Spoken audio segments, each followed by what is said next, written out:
본문 얘기는 예수님께서 그 세무 공무원이었던 세무사, 세금 걷는 사람이에요. 텍스 걷는 사람. 텍스 걷는 사람이었는데, 이 텍스를 걷는 사람 중에 마태라고 하는 사람 집에 가셔서 그가 베푸는 잔치 자리에 가서 그들과 함께 음식을 잡수시고, 또 이 마태 세리라고 하는 사람을 제자로 부르시는, 콜링하는 바로 그 장면을 갖고 있습니다. 문제는 세리라는 사람이 어떤 사람인가, 그 당시 어떤 인식을 갖고 있었는가, 이런 것도 좀 이해할 필요가 있어요. 그 당시 그 유대 땅의 세리들은 그 당시 그 땅을 실제적으로 지배하고 있던 로마라고 하는 제국에 세금을 바치기 위해서, 예를 들어서 곡물의 10분의 1을 세금으로 걷는다 그러면은 10분의 3, 10분의 4를 걷어들여가지고 자기는 10분의 2, 3을 갖고 10분의 1을 그 로마에 헌납하는, 바치는, 아주 어떻게 보면은 사람들에게는 세리 그러면 좋은 사람이겠어요? 나쁜 사람이겠어요? 아주 나쁜 사람이죠.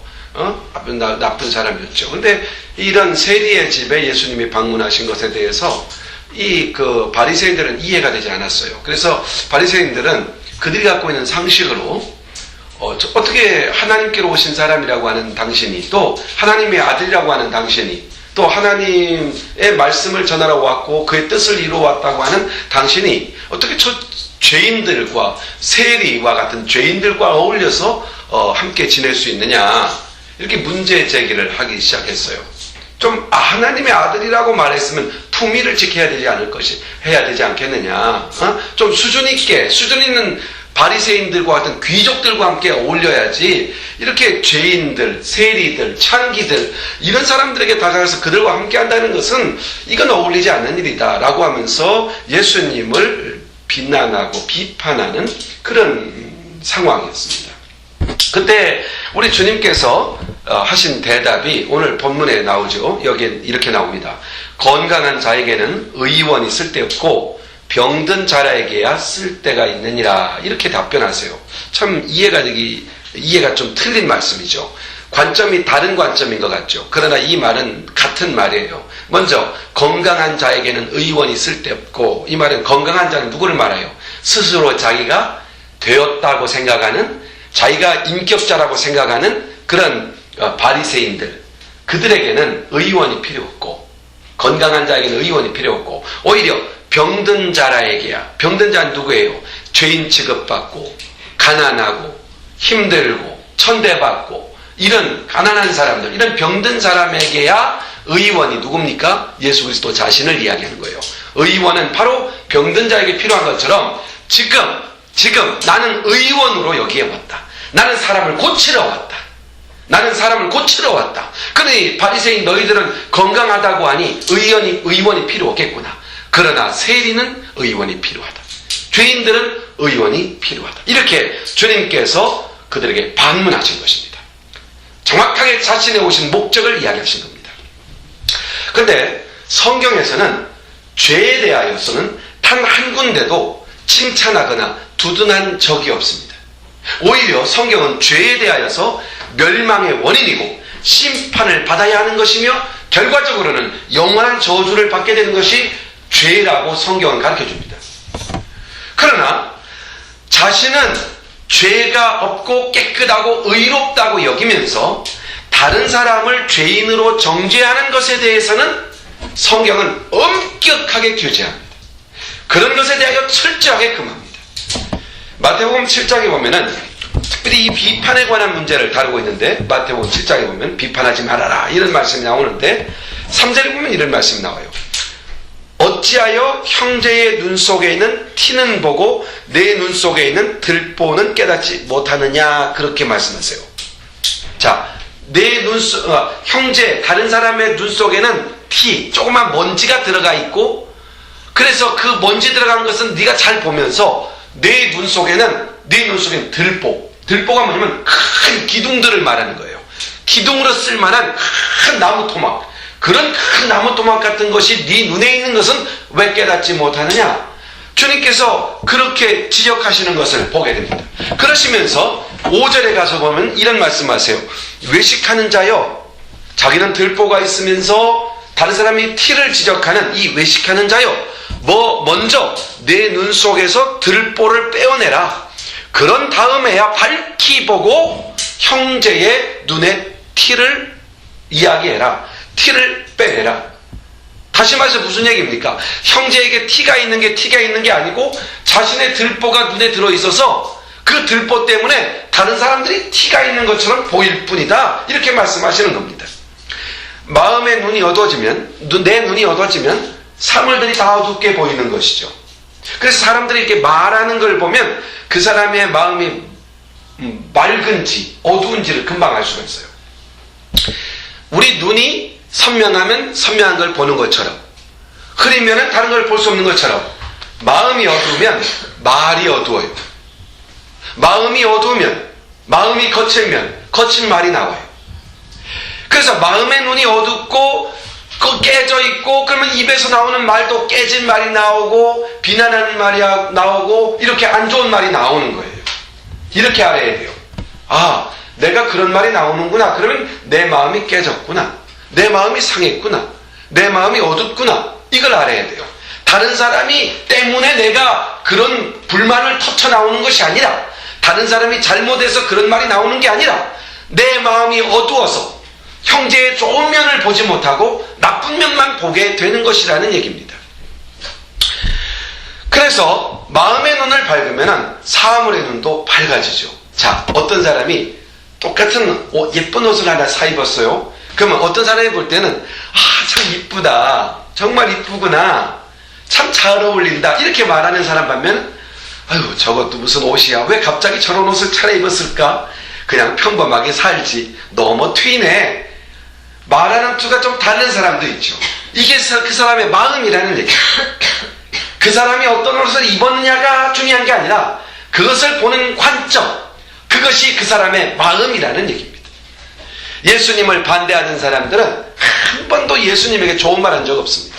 만날 때마다 지적하고, 만날 때마다 비난하고 비판하고 그랬어요. 사사건건 공격했어요. 어떻게 하면 예수님을 헐뜯을 것만 생각했어요. 이유는 뭘까요? 예수님에게 문제가 있어서 그런 건가요? 아니에요.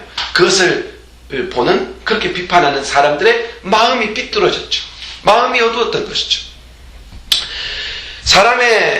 그래서 잠언에 보면 그 무엇보다도 너의 마음을 지키라, 그런 말씀이 있어요. 내 마음을 지켜라. 우리 주님은 우리의 마음을 치료하러 오신 분이에요. 그래서 우리 주님을 마음의 진심으로 모시고 그분과 마음으로 대화하기 시작하면 그냥 다 치유됩니다. 방법은 그거밖에 없어요. 본문 13절로 다시 한번 가서요. 내가 의인을 부르러 온 것이 아니요 죄인을 부르러 왔노라. 이 말씀 속에는 예수님께서 이 세상에 오신 이유가 무엇인가를 명확하게 드러내는 말씀입니다. 예수님이 왜 이 세상에 오셔야 했을까? 로마서 3장 10절에 보면은 의인은 없나니 하나도 없다, 그렇게 말했어요. 세상에 의인은 없다. 그리고 11절에 가면 깨닫는 자도 없고 하나님을 찾는 자도 없다. 왜? 죄인이기 때문에.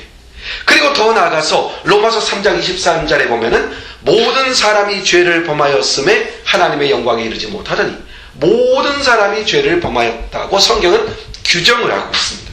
이 세상에서 나는 그래도 의롭게 살아, 나는 그래도 의로운 편이다, 또는 나는 이 세상에서 죄 짓지 않고 살려고 하는 사람이다, 또는 나는 이 세상에서 그래도 깨끗한 편에 드는 사람이다, 이렇게 주장하는 사람이 있을 수는 있겠지만, 그러나 하나님 앞에서 의인은 아무도 없어요. 아무도 없어요. 모두가 죄인이죠. 사람은 모두 죄인이다. 이것이 성경의 선언입니다. 그런데 성경이 사람은 다 죄인이다, 죄인은 다 죽어야 한다, 다 저주받고 다 지옥에 가야 된다, 성경이 이렇게만 말씀하고 있는 게 아니라, 성경은 그런데 예수께서 그 죄값을 다 지불하고 우리를 깨끗하게 하신다, 성경은 그렇게 말씀합니다. 그러면 왜 우리 주님께서 우리를 깨끗하게 하시는 걸까요? 우리 하나님께서 우리의 죄를 왜 사하시고 우리를 정결하게 할 것인 걸까?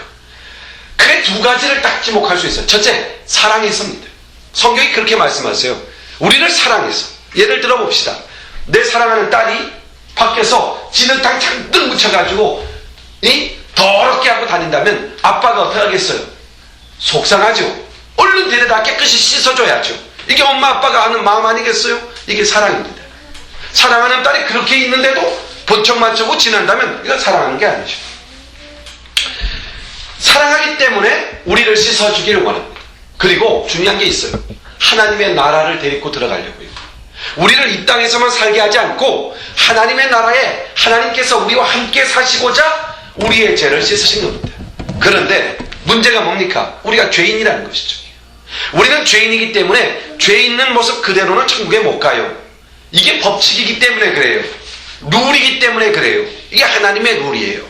이 세상에는 아빠가 있고 자녀들이 있고 형제가 있고 이웃이 있고 이웃 간에 지켜야 할 룰이 존재하는 것처럼 하나님 나라에는 룰이 있어요. 하나님의 나라는 죄 있는 자는 결코 들어갈 수 없다. 이게 선언이에요. 그래서 우리 주님은 죄인된 우리를 그냥 놔둘 수가 없는 것이죠. 그래서 오셔서 우리 죄를 사하시고 우리를 씻으시고 하나님 나라에 가서 영원한 생명을 누릴 수 있는 그 은혜로 인도하시기 위해서 주님이 우리에게 오신 겁니다. 이런 절대 절망할 수밖에 없는 인간의 죄의 문제, 이것을 주님이 해결하려고 아주 놀라운 계획을 세웠어요. 그게 어디에 나오냐면 우리가 잘 아는 요한복음 3장 16절. 이 구절은 어렸을 적에는 다 어린아이들 외웠는데 우리 주영이 서영이는 외우는지 모르겠네요. 하나님이 세상을 이처럼 사랑하사 독생자를 주셨으니 이는 저를 믿는 자마다 멸망치 않고 영생을 얻게 하려 하심이라. 이게 바로 예수님이 오신 이유예요. 죄 없으신 예수님을 이 땅에 보내셔서 우리 대신 십자가에서 죄의 값인 죽음을 죄 없는 그리스도가 대신 당하게 함으로써 우리의 죄를 다 갚아주시고 예수님은 사람으로 오셔서 우리의 죄를 친히 걸머지시고 아버지의 뜻대로, 오늘 보니까 말씀이 뭐라고 했어요? 아버지께서, 오늘 큐티하면 그런 말 있잖아요. 내가 아버지께서 주신 영광을, 아버지께 영광을 돌려드렸다 그랬어요. 그게 뭔지 알아요? 아버지께서 자기의 일을 통하여 계획한 그 일을 이루시는 게 하나님께 영광이었던 거예요. 그래서 그리스도께서는 이 땅에 오신 그 목적대로 아버지께서 그 아들에게 모든 인류의 죄를 덮어 씌워서 십자가에 가서 죽이는 거예요. 누가 죽이셨어요? 아버지께서 죽이신 거예요. 아버지께서 그렇게 하신 거예요. 죽음 가운데 그냥 넣으신 거예요. 아들을. 누구를 위해서? 우리를 위해서. 이거 이해할 수 없는 거예요. 여러분이 이해하려고 한다고 해서 이건 이해될 수 있는 것이 아니에요. 그냥 어느 날 그냥 믿어져요. 그럴 수밖에 없다, 믿어질 수밖에 없는 사람으로 우리를 만드시는 분은 성령님이세요. 바로 그 일을 행하셨어요. 그런데 중요한 것은 그리스도께서는 그 일을 기쁘시게 여겼어요. 그래서 친히 우리의 모든 죄를 지시고 십자가에 죽임을 당하셨어요. 아주 비통한 죽임을 당하셨어요.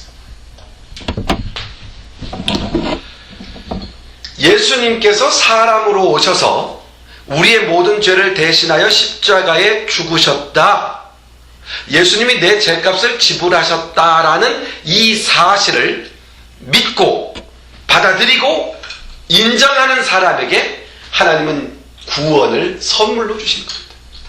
이 은혜입니다. 불교계의 가장 큰 스님을 한번 꼽으라 그러면은 성철 스님이라는 분보다 더 앞선 사람이 없어요. 성철 스님을 최고의 스님으로 생각을 하시는 분들이 참 많아요. 근데 이분은 7년 동안 이 벽만 쳐다보고 다른 거 아무것도 안 보고 벽만 쳐다보고 7년 동안 도를 닦았어요. 음식도 죽지 않을 만큼 아주 조금씩 연명하는 것, 그거 정도 음식 취하시고 앉아서 도를 닦았어요. 이 불교계에서 도를 닦는다는 것은 원칙적으로 본다면은 비움이에요. 다 비움. 욕심도 버리고 생각도 버리고 다 내려놓고 속을 텅 비게 하는 거예요. 그걸 7년 동안 했어요. 다 비우면 뭔가 길을 찾을 수 있을 것 같다. 뭔가 깨달음이 올 것 같다. 7년 동안 옷도 갈아입지 않고 이쑤시개도 하나만 썼대요. 7년 동안.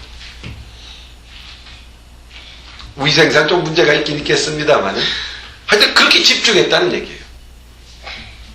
그런데 그가 7년 동안 깊은 묵상을 하고 도를 찾다가 마지막 이 세상을 떠날 때 그가 한 마지막 말이 뭔지 압니까? 나는 지옥에 떨어질 수밖에 없다. 이게 마지막 말이에요. 십자가에 달린 예수 그리스도가 아니면 우리는 우리 죄를 대신할 수가 없습니다. 내가 내 죄를 씻어낼 수도 없고 다른 사람의 죄를 대신 씻어줄 수도 없어요. 우린 죄인이니까. 바로 예수 그리스도께서 십자가에 죽으신 사건이 나를 위한 것이다, 나의 죄를 씻기 위한 것이다 라는 것을 믿고 예수 그리스도를 믿고 받아들이고 인정하면 우리 죄는 사해지는 것이죠. 이게 바로 복음이죠. 기독교의 복음. 예수님께서 십자가의 마지막으로 십자가에 달려서 하신 말씀이 다 이루었다예요. 이 말은 테텔레스타이라고 하는 헬라어인데 값을 다 지불했다. 그래서 내가 영수증을 받아왔다. 리시브. 다 지불했다고 하는 영수증을 내가 받았다. 완전히 지불했다. 이런 의미입니다. 예수님께서 우리 죄값을 다 지불하고 우리들이 죄를 지불했다는 것에 대한 영수증을 가졌다는 얘기예요. 그 영수증을 우리에게 주신 거예요. 아들이 사업을 하다가 실패를 했어요. 엄청난 빚을 졌어요. 집은 다 저당 잡혔어요. 날마다 빚쟁이가 와서 돈을 달라고 하고 어떤 폭력배를 동원해서 가족을 위협하고 빚을 안 갚으면 목숨을 해야겠다고 하는 막 위협을 가해요. 얼마나 무섭겠어요. 근데 이 사실을 아버지가 알았어요. 아버지는 집에 가서 자기의 집을 다 팔고 그동안 노후자금으로 들었던 연금을 다 받아서 그걸 갖다가 아들의 빚을 다 갚아버렸어요. 그리고 갚았다는 영수증을 탁 받아왔어요. 이제는 아들이 더 이상 빚 때문에 고민할 필요가 없어요. 그런데 문제가 생겼어요. 아버지가 이 세상을 떠난 다음에 이 빚쟁이들이 다시 아들을 찾아온 거예요. 빚을 갚으라는 거예요. 안 갚았다고 우기는 거예요. 그 위협을 가해요. 이때 아들이 어떻게 하면 됩니까? 간단해요. 빚을 갚았다는 영수증만 있으면 되는 거예요. 그런 법적으로 보호를 받아요. 예수님께서 십자가에 못 박혀 돌아가실 때 마지막으로 테텔레스타이라고 말씀하신 것은 내가 너희의 모든 죄값을 다 갚았다, 그런 뜻이에요. 그래서 예수님께로 가면 언제든지 우리는 죄를 씻게 돼요.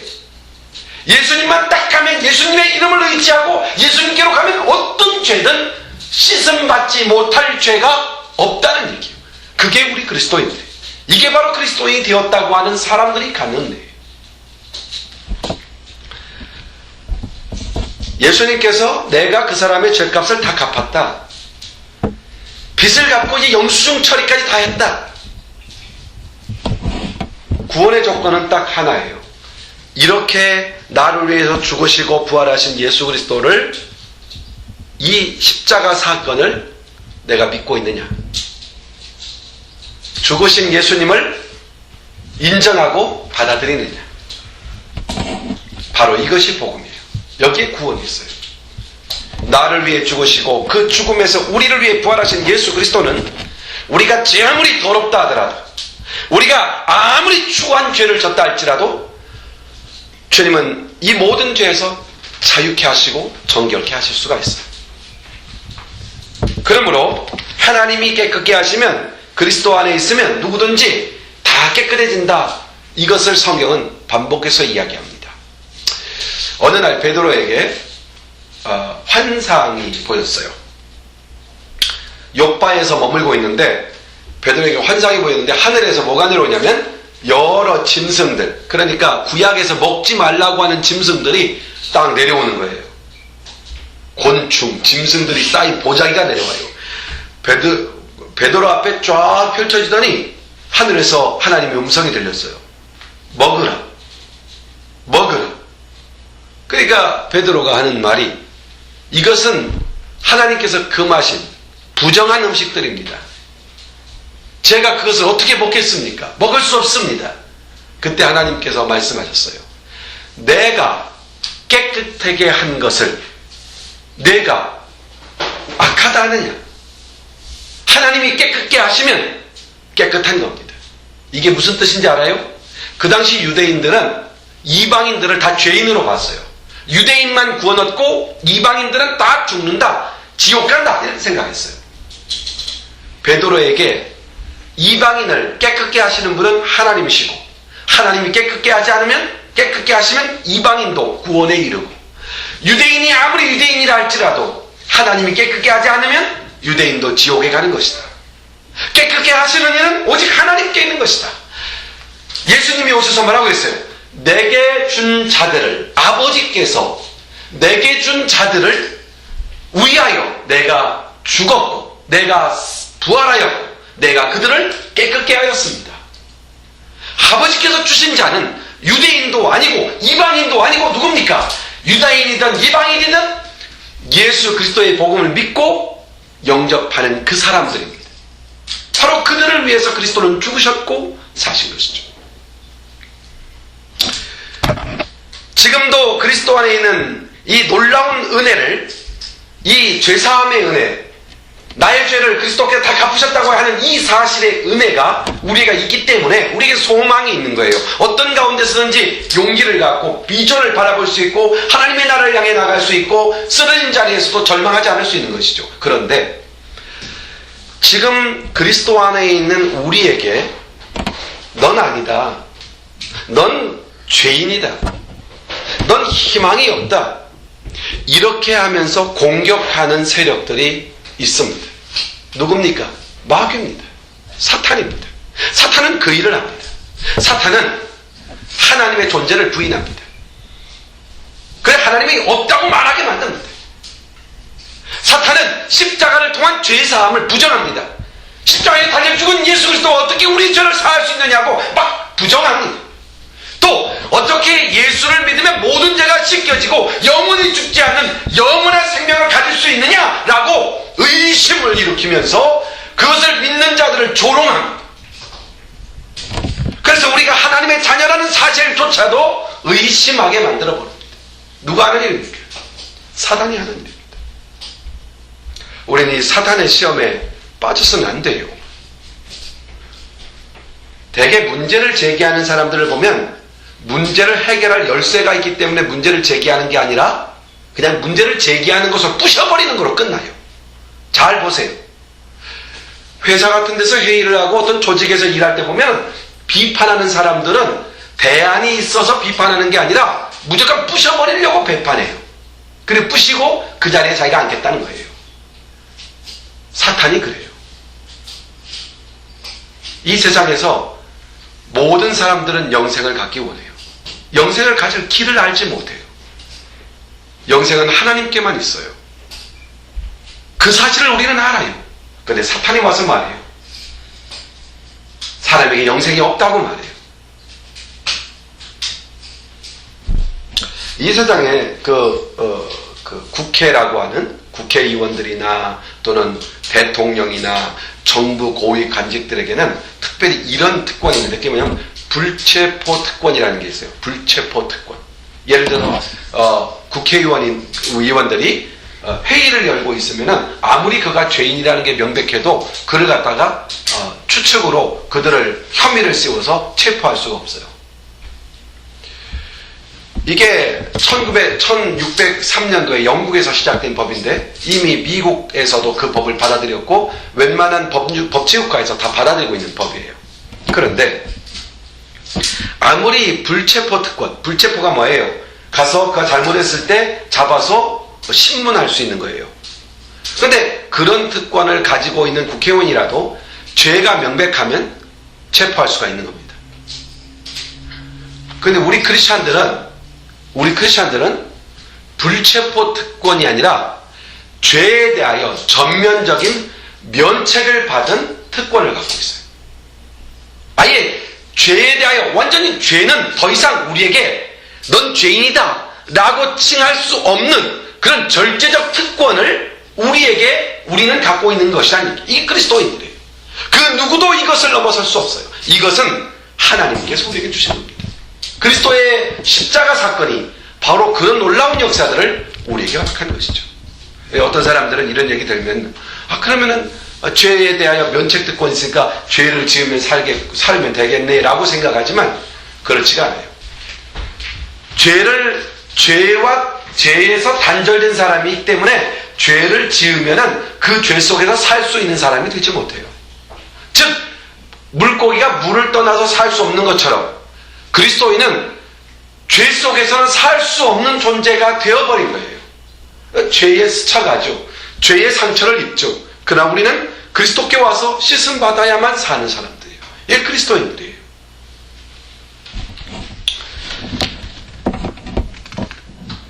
그 영화 중에 오늘 예배 끝나고 같이 볼까 했는데 시간이 아주 긴 영화인데, 그 패션 오브 크라이스트, 그 영화가 처음 나왔을 때 멜 깁슨 감독이 이렇게 했잖아요. 배우이면서 감독인데, 그 사람이 그걸 제작할 때 유대인들이 반유대적 영화라고 해서 엄청난 제작을 못하도록 방해 공작을 했었고, 만약에 그들을 제작비를 지원하는 그런 회사나 단체가 있으면 그들을 공격해서 망하게 만들겠다, 뭐 이런 공격까지 했었어요. 그래서 사람들은 유대인들 눈치를 보느냐고 미국 사회가 멜 깁슨의 패션 오브 크라이스트를 만드는 영화 작품에 하나도 투자를 못했어요. 그래서 멜 깁슨이라는 그 감독은 자기 자신의 자산 거의 한 360억, 우리 한국 돈으로 360억 정도, 그 당시 달러로는 3천만 달러 정도를 자기 재산을 다 털어가지고 그 영화를 제작한 것으로 알려지고 있어요. 그런데 그 영화를 그때 전 본 기억이 나는데, 그 영화를 보면서 참 예수님의 그 고통과 고난을 아주 처절하게 잘 묘사를 했어요. 그래서 그 영화를 젊은 그 어린 아이들에게 보이지 말라고 하는 그런 문구도 있었고 그래요. 근데 저는 그 처절한 고통을 그대로 영상화한 것을 보면서 제게는 상당한 적지 않은 충격을 받았어요. 육체를 입고 이 땅에 오신 그리스도가 육신으로서 당했던 그 고통이 얼마나 컸은가. 그다음 두 번째는 정신적 고통. 이런 고통들에 대하여 잘 묘사한 걸 보면서, 또 사탄의 조롱하는 모습들, 고난 중에 조롱하는 사탄의 그런 모습들, 이런 것을 보면서 그런 것을 이겨내야만 했던 그리스도의 심정이 어떤 심정이었을까? 누구를 위하여? 왜? 전 제 자신에게 누구를 위하여? 왜? 라는 질문을 던질 때 정말 가슴속에 벅차는 하나님의 나를 위한 사랑과 은혜를 앞에 굴복하지 않을 수 없는 그런 격한 감정을 가졌던 그런 기억이 있습니다. 이번 주간은 고난주간이죠. 이 고난주간을 어떻게 보낼 것인가? 저는 고난주간을 맞이할 때마다 늘 갈등이 생겨요. 우리 장로교회는 절기라는 것을 특별히 따로 지키는 것은 없습니다. 굳이 한다면은 부활절과 성탄절 정도죠. 뭐 추수감사절이나 몇 개 절기를 지킵니다만은 나머지는 우리의 평범한 생활 속에서 다 적용되어야 될 일이라고 우리는 받아들여요. 날마다 부활절이고 날마다 성탄절이고, 이게 바로 우리 그리스도인의 삶이 되어야 된다고 생각하는 거예요. 이미 우리는 그리스도와 함께 그리스도의 나라를 경험하며 하루하루를 살아가야 된다는 것을 받아들이기 때문에 굳이 절기라는 것을 통하여 이 절기는 여기에 집중하고 저 절기는 저거에 집중하고 이런 것을 하지 않는 편이라는 얘기입니다. 그런데 이 고난주간은 꼭 지켜요. 우리 장로교에서도 일반적으로 지켜요. 근데 이 고난주간을 왜 지켜야 할까? 이런 질문을 늘 가져본 적이 있어요. 왜 지켜야 할까? 우리는 늘 그리스도의 고난의 은혜로 살아가죠. 근데 이 기간만은 그리스도의 고난, 육체적 고난, 정신적 고난, 영적 고난을 집중적으로 묵상하는 거예요. 그러니까 내가 금식하느냐 안 하느냐 이게 중요한 게 아니에요. 금식하고 얼마나 절제하느냐 보다 앞서야 되는 게 뭐냐면 그의 고난이 얼마나 큰 고난이었으며 그의 고뇌와 아픔과 고통이 어느 정도였을까를 묵상하는 거예요. 누구를 위하여? 나를 위하여. 그러면서 그 나를 대신하는 고통에 대하여 감사하는 시간이에요. 얼마나 큰 고통을 나를 위해서 당하셨는가에 대한 감사. 그리고 또 하나는 그런 놀라운 고통을 대신 당해주신 그 은혜를 생각하면서 그러면 나는 이 세상에서 어떻게 살아갈까? 그런 은혜를 받은 나는 이 세상에서 어떻게 살아갈 것인가? 라는 것을 고민하며 생각하고 결정하고 새롭게 결심하는 그런 주간이 바로 이 고난 주간이라고 저는 생각을 합니다. 우리의 구원이 그냥 저절로 임한 게 아니죠. 우리의 구속이, 우리의 죄가 저절로 사해진 게 아니죠. 예수님이 십자가에 매달려 매맞고 찢기시며 고통당한 그 어마어마한 고난과 피 흘리심이 있었기 때문에 그 은혜를 우리가 갖고 있죠.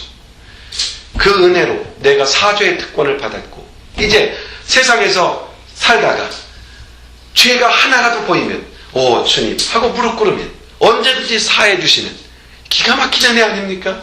세상 사람들은 도무지 그게 있나? 그 은혜를 누릴 수 있나? 하지만 우리는 누리고 살지 않습니까? 이 은혜가 저절로 우연히 아무 대가 없이 지불된 게 아니라 어마어마한 대가를 지불했기에 갖게 된 것이죠. 바로 그것입니다. 그때 그 무리들이 예수님 못 박았네 녹슨 세계의 그 못으로 망치 소리 내 맘을 울리면서 들렸네 그 피로 내제 씻었네. 이번 고난주간을 보내면서 그 망치 소리를 들을 수 있을 정도의 묵상의 단계에 들어간다면 정말 깊은 묵상일 것 같아요. 또 주여 저들의 죄를 용서하여 주소서. 주님 눈물로 기도했네. 귀중한 그 법의 피 나를 위해 흘렸네. 그 피로 내제 씻었네.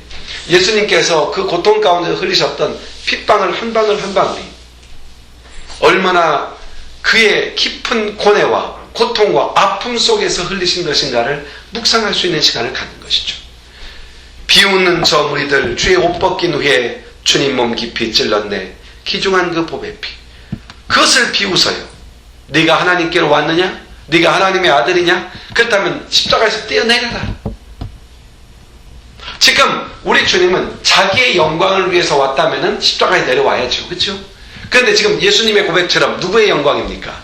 아버지의 영광을 나타내야 돼요. 그럼 아버지의 영광을 나타내는 게 뭐예요? 아버지의 뜻을 이루어드리는 거.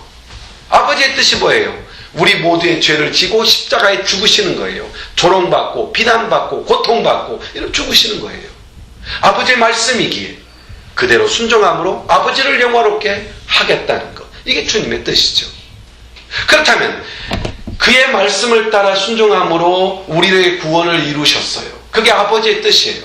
그러면 나를 향한 뜻은 뭘까? 거기에는 아마 고난도 따라올 수 있고 절제도 필요하고 인내도 필요하고 포기도 필요할 거예요.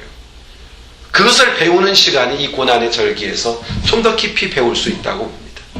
주님은 마지막에 주여 나의 영혼을 받아주십시오. 주님께 대한 전적 위탁이죠. 우리 주님이 아버지에 대한 전적 위탁이 없었다면 십자가를 지지 않으셨을 것, 못하셨을 겁니다. 그러나 예수님은 전적으로 아버지와는 하나다. 분리될 수 없는 관계다. 아버지께 전적으로 의탁하죠.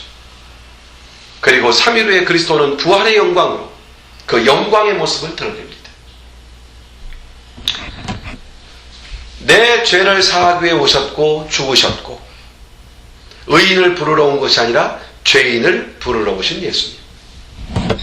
이제 우리가 할 일은 뭘까요? 이 고난주간에 몇 가지만 한번 생각해 봅시다. 먼저 주님의 십자가를 다시 한번 생각합시다. 한번 생각해 봐요. 그런 의미에서 저는 이번 고난주간에 패션 오브 크라이스트라는 영화를 한 번 더 볼 수 있었으면 좋겠어요. 거기 어떤 잔인한 장면이나 그런 걸 보는 것이 아니라 그리스도께서 그 고통 속에서 어떤 마음으로 고통을 당하셨을까? 주님은 고통 중에서도 항상 기뻐하세요. 제가 예전에 이게 뭡니까? 음각으로 되어 있는 그림, 판화를 본 적이 있어요. 가끔 팔아요. 그러니까 동을 녹여서 예수님의 그림을 그린 거예요. 근데 예수님의 면류관을 쓰고 십자가에 달려있는 그 얼굴 모습만 그린 거예요. 근데 어느 날 문득 선물을 사러 갔다가 그 모습을 딱 봤어요. 그리고 제가 아주 뭉클해지면서 그곳에서 한참 머물면서 눈물을 흘리며 기도한 적이 있어요. 그 작품을 만든 그 작가가 어떤 의도에서 그렇게 만들었는지 모르겠지만 이 가시관에 찔려서 핏방울이 뚝뚝 떨어지는데 입가에는 주님의 미소를 담고 있어요. 우리를 향해서 고난당하시면서도 끝까지 우리를 사랑하시는, 사랑하기에 고난을 능히 감당하는 이 그리스도의 사랑, 이 십자가에 달리신 예수님을 다시 한번 묵상하는 한 주간이 됐으면 좋겠어요. 그리고 더 나아가서 죄의 길에서 벗어나는 훈련을 해야 돼요. 죄라고 여겨지는 것은 과감히 버릴 수 있는, 죄는 멀리할 수 있는, 왜 죄 때문에 주님이 죽으셨는데 죄를 가까이 하면 다시 주님을 못 받는 거 아닙니까? 그리고 이 고난주간에 더 기도하고 더 주님과 동행하고, 그리고 이 고난주간에 주님을 위하여 내가 무엇을 드릴 수 있을까? 주님은 나를 위해서 자신을 주셨는데 나는 주님을 위하여 무엇을 드릴 수 있을 것인가를 생각하고 적어도 한 가지 이상은 주님을 위하여 드릴 수 있는 그런 마음을 갖는다면 이번 고난주간이 보다 더 의미 있고 주님의 은혜를 덧입는 그런 시간이 되리라고 생각합니다. 이번 고난주간에 주님을 더 가까이 만나고 주님의 손을 꼭 잡고 주님의 십자가를 바라보고 믿고 주님을 더욱 사랑하는 그런 이 고난주간을 보낸 후에 부활의 주일의 기쁨을 함께 나눌 수 있게 되기를 바랍니다. 기도하겠습니다. 하나님 아버지, 고맙고 감사합니다. 우리에게 이 고귀한 예배의 자리를 주시고 우리에게 찬양을 주시고 또 우리에게 기도를 허락해 주시고 십자가의 큰 공로와 은혜로서 우리가 거듭나 죄 씻음을 받고 날마다 이 자유로움과 평화로움과 기쁨을 가지고 예배할 수 있는 이 자리를 허락해 주신 하나님께 감사드리오며 이번 한 주간 고난주간 맞이하여 주님의 십자가를 묵상하고 그 은혜를 묵상하며 살아가며 주님을 위해서 내가 무엇을 할 수 있는가를 생각하는 이 한 주간이 되어서 부활주일 아침에 함께 만나 예배할 때 우리 마음속에 주님 앞에 드릴 것이 있는 그런 한 주간의 삶이 되도록 축복하여 주시옵소서. 감사하며 예수님의 이름으로 기도하옵나이다. 아멘. 아멘. 우리 찬송가